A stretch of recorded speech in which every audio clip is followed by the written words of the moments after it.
Hoje eu vou falar para vocês sobre o ECG e a monitorização da frequência cardíaca, do ritmo cardíaco. ECG a gente usa o acrônimo de eletrocardiografia, o eletrocardiograma. A gente tem também o EEG, mas que é o eletroencefalógrafo, e você vai encontrar também o EKG. Então, hoje nós vamos mostrar aqui com o RD12 da Protec, focar mais no eletrocardiograma. Então aqui eu estou com um simulador, eu estou injetando nele uma frequência de 60 batimentos por minuto e eu estou com um traçado aqui.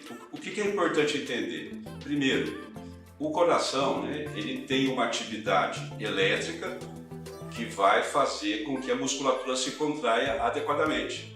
A gente tem o nódo sinoatrial, o nódo atrioventricular, e esses nódulos é que vão comandar o ritmo cardíaco. Assim que você está fazendo mais esforço, requer mais oxigenação dos tecidos, mais sangue, a frequência dele vai aumentando e vai diminuindo. Então, seja lá, se você for engenheiro, técnico, tecnólogo, enfermeiro, médico, fisioterapeuta, você vai encontrar com esse cara. Até em algumas UBS você pode encontrar com eles. O eletrocardiógrafo é muito mais comum, mas hoje com os avanços tecnológicos, todos os parâmetros que você tem no eletrocardiógrafo você consegue ter nesse tipo de monitor. E o que é importante a gente saber? O eletrocardiógrafo ele era um aparelho gigantesco, como esse que vocês estão vendo aí. E com o tempo ele foi compactando, e hoje a gente tem ele, um monitor com função de eletrocardiografia, dependendo dos cabos. Aqui nós estamos com um cabo de 5 vias, aliás a garra dele tem vários tipos de conexão. Esse aqui é do tipo garra e ele é muito bom porque não solta, cara. A gente já fez outras experiências com outros cabos e esse aqui é muito bem posicionado. Então aqui em cada eletrodo ele tem uma nomenclatura. Normalmente a gente usa isso em inglês, está acostumado com isso. RL, right leg, ou seja, perna direita. RA, right arm, braço direito.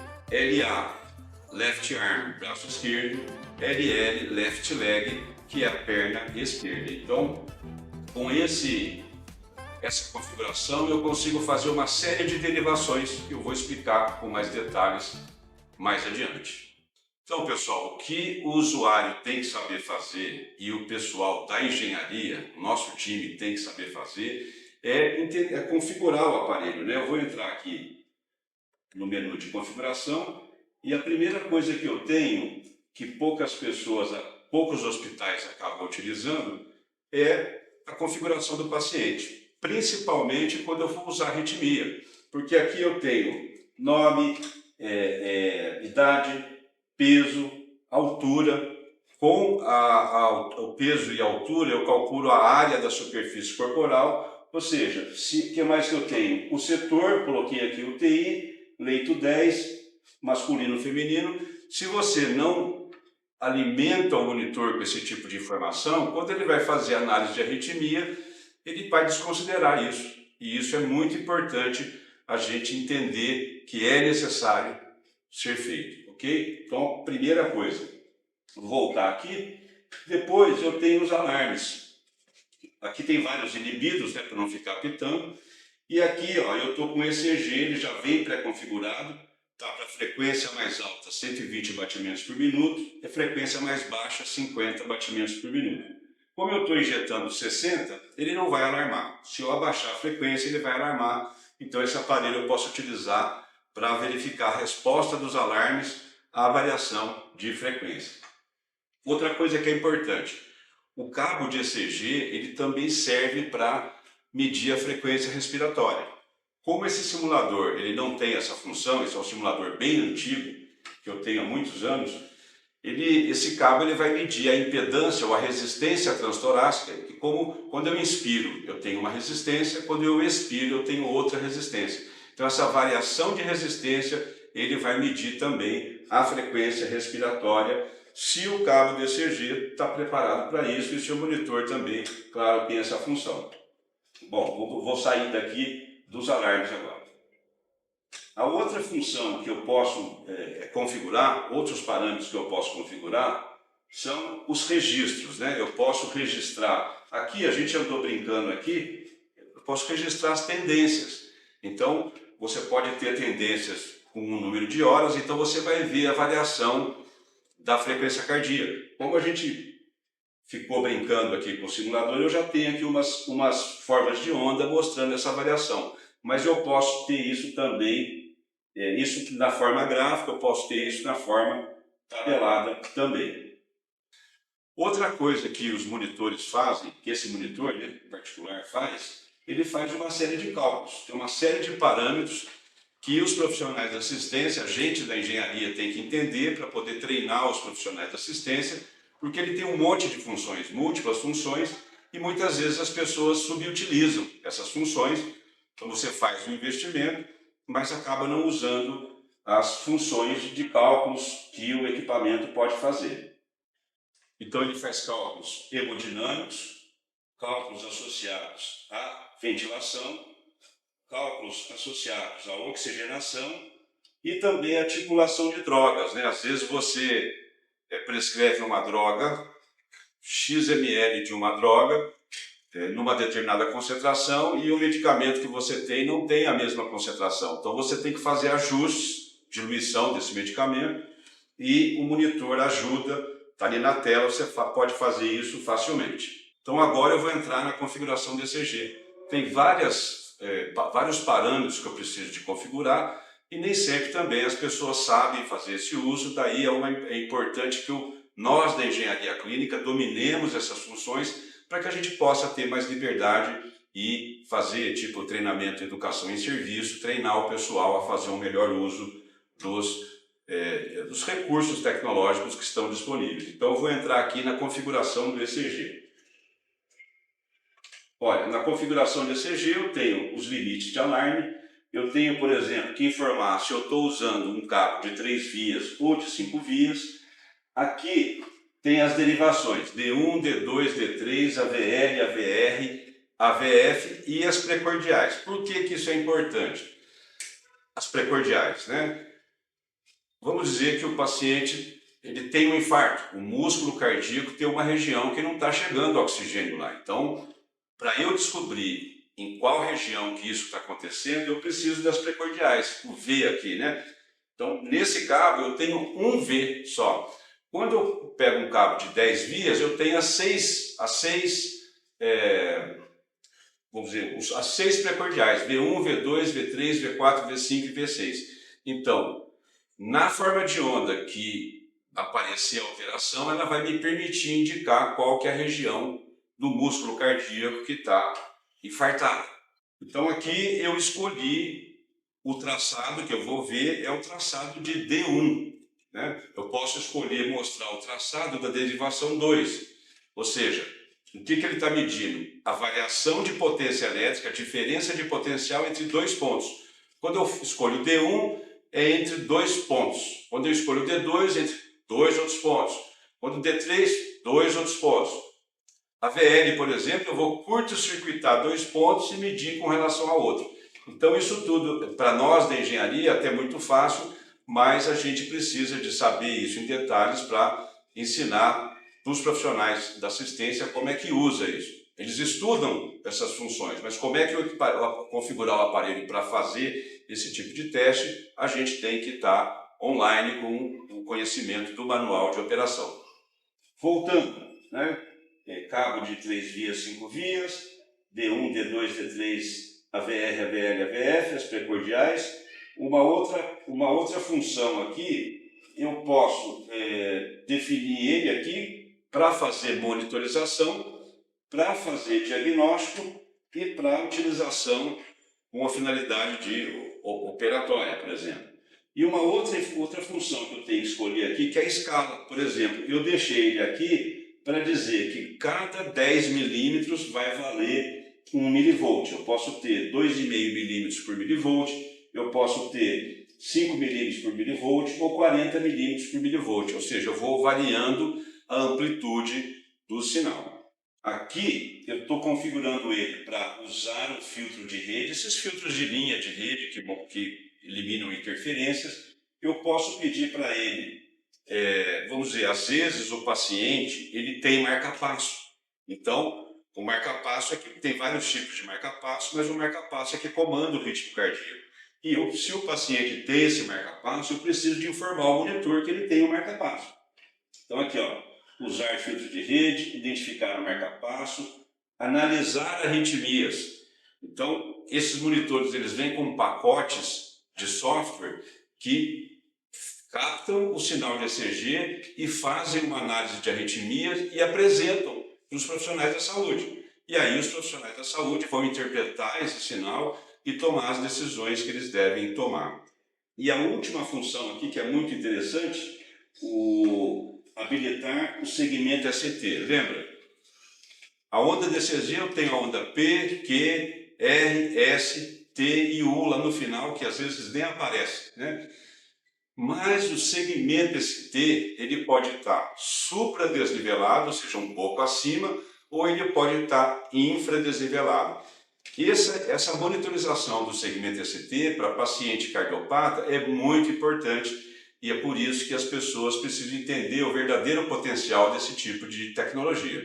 E aqui tem mais dois aspectos que é importante, porque quando você coloca o módulo, né, no caso do módulo externo, a gente já fez outros vídeos mostrando essa função, eu tenho que habilitar o módulo. Então aqui, lógico, ele já está funcionando, ele está habilitado. E também eu tenho que habilitar os traçados, porque eu posso desabilitar o ECG, posso desabilitar os traçados. Então esse tipo de configuração é muito importante que seja de domínio dos profissionais de assistência. E a gente, conversando, por exemplo, com a educação continuada, todo hospital tem uma enfermagem, uma enfermeira, ou mais de uma de educação continuada, a gente deve se aproximar da enfermagem e propor esses cursos, essas formas de treinamento ou de educação em serviço. Esse aqui é um gerador de funções, né? A gente, é claro, aqui essa numeração aqui, deixa eu voltar, essa numeração, os monitores eles mostram sempre 3 dígitos, né? Então aqui eu estou na função 1, estou jogando 60 batimentos por minuto. Eu vou jogar agora na função 2, 80 batimentos por minuto. Você já vê que ele já está respondendo. Agora, como ele tem ondas senoidais, ondas quadradas, por exemplo, se eu jogar uma função senoidal de 40 Hz, são 40 oscilações por segundo. Ou seja, se eu multiplicar por 60, ele vai fazer 2.400 batimentos por segundo. Então, como eu tenho 3 dígitos aqui, até 999, teoricamente, na verdade, ele não vai conseguir mostrar. Por quê? Eu estou jogando uma frequência muito maior do que a devida. E posso diminuir também. No caso aqui, eu vou diminuir para 30. Eu vou jogar 120, tá? Função 3 aqui, 120, lá 89, 101. Lembra que ele está registrado para alarmar, o limite superior é 120, né? Olha lá, 120. Ou seja, se ele passar acima de 120, ele deve alarmar. E eu tenho aqui o 240, que eu vou jogar 240 agora. Agora ele vai alarmar. 131, 200, olha lá. Está alarmando. Então, a enfermagem pode vir aqui inibir o alarme, enquanto ela vai verificar o que está acontecendo com o paciente. Então, essa liberdade que o profissional da assistência tem que ter com o equipamento é muito útil para essa questão de alarmes. Você tem UTI que você entra que é terrível, são dezenas de alarmes e ninguém presta atenção em nada. Então, você já percebe que é uma UTI que precisa de treinamento. Eu vou agora jogar os 30 de novo, para a gente, que ele deve alarmar também. Eu vou jogar 201, vai cair para 30, né? E vai alarmar de novo, porque o mínimo, está alarmando, porque o mínimo, já não me lembro mais, acho que é 50 batimentos por minuto, já está alarmando. Quando você inibe o alarme, ele fica por um tempo, não pode desligar o alarme, porque pode correr o risco de o equipamento estar alarmando e, de verdade, o alarme está oculto. Então, por isso que a gente tem alarme visual e alarme sonoro. Agora eu vou jogar aqui os 60 de novo para a gente tirar o alarme sonoro e visual. Olha aqui para vocês verem como ele funciona. Ó, de novo, né?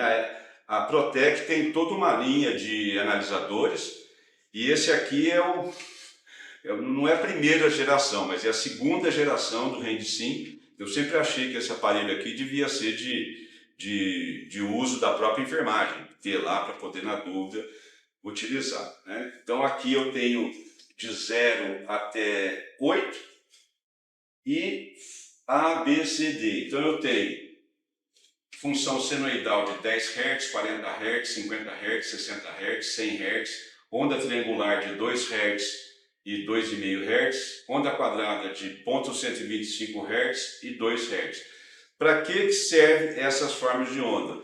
Para a gente ver a resposta da tela, porque a tela ela tem que mostrar, tem que responder na velocidade em que o sinal está chegando. Então, quando a gente joga essas formas de onda quadradas, senoidais, triangulares, em alta frequência, a gente vê a resposta do monitor. Eu vou colocar aqui rapidamente para você ver que esse monitor ele responde muito bem. Ó. Vou jogar aqui uma forma de onda, para vocês terem aqui, ó.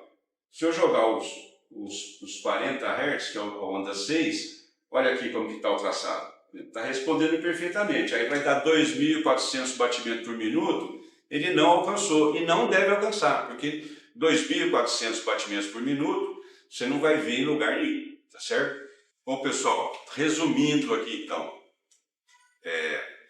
eletrocardiograma ou monitorização de ECG, eu vou avaliar a atividade elétrica do coração.